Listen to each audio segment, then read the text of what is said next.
বন্ধুরা, এই পর্বে আমরা জানতে চলেছি জেএসসি, এসএসসি এবং এইচএসসির বোর্ড পরীক্ষার খাতা কিভাবে দেখা হয় বা নাম্বার দেওয়া হয়, এমসিকিউ বা নৈরাব্যতিকের খাতা কিভাবে দেখা হয়, ওএমআর শিটে পরীক্ষার্থীর রোল ও রেজিস্ট্রেশন নাম্বার লেখা অংশটুকু ছিঁড়ে নেওয়ার পরেও কার কোন খাতা তা কোন পদ্ধতিতে সঠিকভাবে শনাক্ত করা হয় এবং আরও কিছু গুরুত্বপূর্ণ বিষয় সম্পর্কে জানতে চলেছি। শুরুতে আমরা জেনে নেই এমসিকিউ বা নৈরাব্যতিকের খাতা কিভাবে দেখা হয় এবং নাম্বার দেওয়া হয়।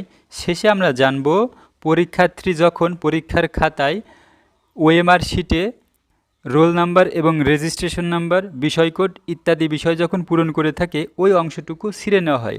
পরবর্তীতে কার কোন খাতা তা সঠিক পদ্ধতিতে কিভাবে শনাক্ত করা হয় এই বিষয় সম্পর্কে আমরা জানব। এমসিকিউ বা নৈরাব্যতিকের শিট দেখা হয় সম্পূর্ণ স্বয়ংক্রিয় মেশিনের সাহায্যে এবং নাম্বারও প্রদান করা হয় মেশিনের সাহায্যে। এখানে ম্যানুয়ালি বা কোনো শিক্ষক শিক্ষিকা কিন্তু হাতে কলমে দেখে না। এবং বোর্ড প্রশ্নের খাতা শিক্ষক শিক্ষিকারা কিভাবে দেখে থাকেন বা নাম্বার দিয়ে থাকেন, এরপর খাতার উপরে ওএমআর শিটে বেশ কিছু গুরুত্বপূর্ণ কাজ আছে।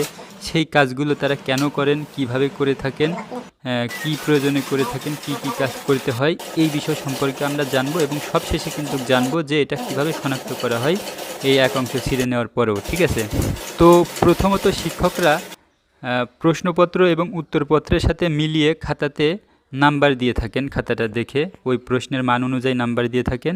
এরপর এই নাম্বারটা পিছন থেকে হিসেব করতে করতে এসে ওই প্রশ্নের নাম্বারের পাশে কিন্তু নাম্বার দেয় যে এত নাম্বার প্রশ্নে সে কত নাম্বার পেয়েছে। এইভাবে দেখুন, ঠিক এইভাবে কিন্তু দেয়।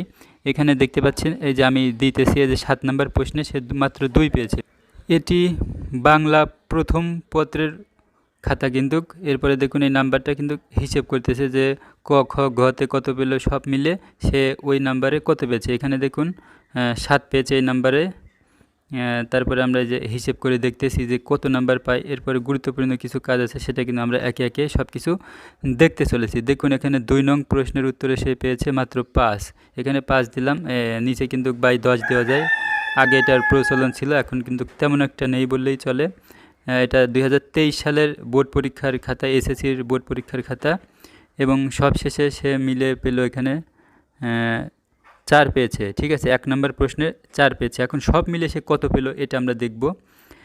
এখানে লক্ষ্য করুন 1 2 3 আর এখানে 4, সব মিলে এখানে 3। এরপর সে সর্বমোটে কত পেল সেটা কিন্তু এখন হিসেব করা হচ্ছে, এখন কাউন্ট করা হচ্ছে। এটা গণনার শেষে কিন্তু সবশেষে মোট নাম্বারের সংখ্যা কিন্তু আমরা খাতার উপরে লিখে দেব এবং শুধু এটা কলম দিয়ে লিখে দিলেই কিন্তু যথেষ্ট নয়, আরও বেশ কিছু কিন্তু গুরুত্বপূর্ণ কাজ আছে, সে সম্পর্কে কিন্তু আমরা এখন জানতে চলেছি। এখন মূলত হচ্ছে মোট নাম্বারের গণনার কাজ চলমান আছে। এটা সমাপ্ত হলে এখানে কত পেল, এখানে সে সব মিলে পেয়েছে 70-এর মধ্যে পেয়েছে হচ্ছে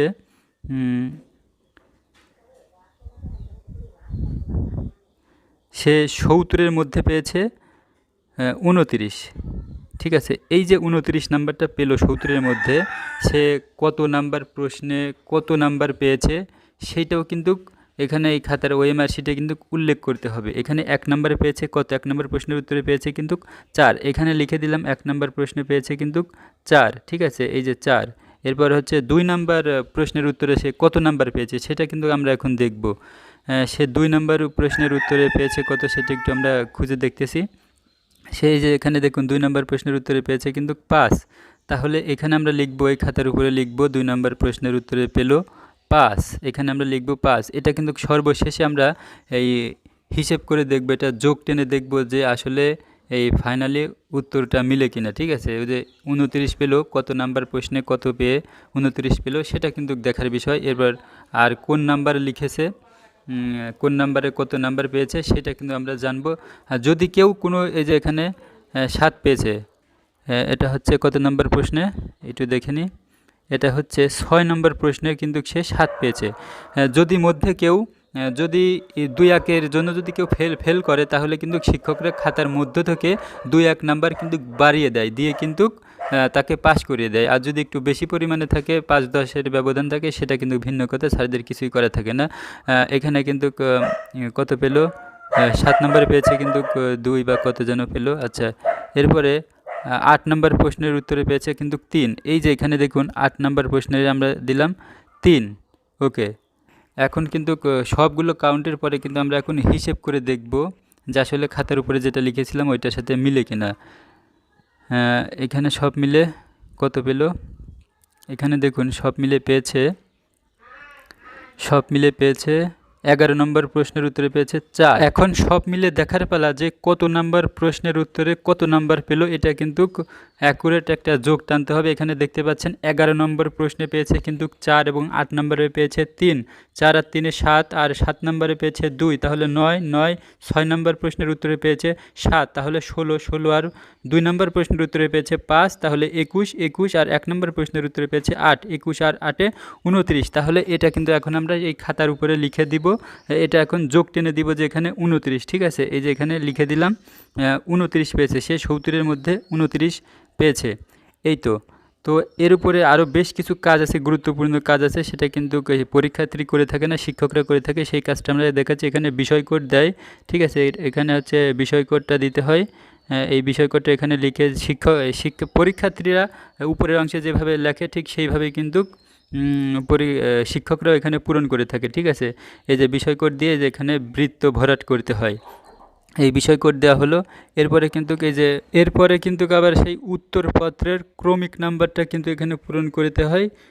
পূরণ করে কিন্তু সেটা সংখ্যায় লিখে আবার কিন্তু বৃত্ত ভরাট করতে হয়। আবার ঠিক একই নিয়মে কিন্তু উত্তরপত্রের যদি কেউ অতিরিক্ত লুজ খাতা নেয় তাহলে কিন্তু সেটাও কিন্তু অতিরিক্ত উত্তরপত্র হিসেবে কিন্তু এখানে কাউন্ট করা হবে। এখানে যে কয়টা নিয়েছে সেই কয়টা সংখ্যা লিখে সংখ্যা লিখে কিন্তু এখানে আবার বৃত্তটা ভরাট করতে হয়। এরপর সব কিছু ঠিকঠাক আছে কি না এটা কিন্তু ঠান্ডা মাথায় নীরবে কিন্তু অতি সাবধানতার সাথে কিন্তু মিলিয়ে দেখতে হয় যে ঠিকঠাক আছে কিনা, কোনো প্রকার ভুল হয়েছে কিনা।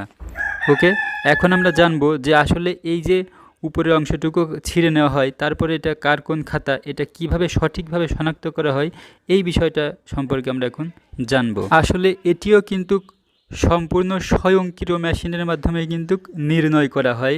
এই খাতার উপরে আমরা যদি লক্ষ্য করি তাহলে কিন্তু দেখতে পারবো যে কিউআর কোড, এই যে এখানে কিউআর কোড আছে, এটা কিন্তু মেশিনের সাহায্যে কিন্তু স্ক্যান করে দেখা হয় যে তার বাকি অংশ কত ছিল, ঠিক আছে। এছাড়া কিন্তু এখানে থাকে বারকোড, সেটা স্ক্যান করা হয়।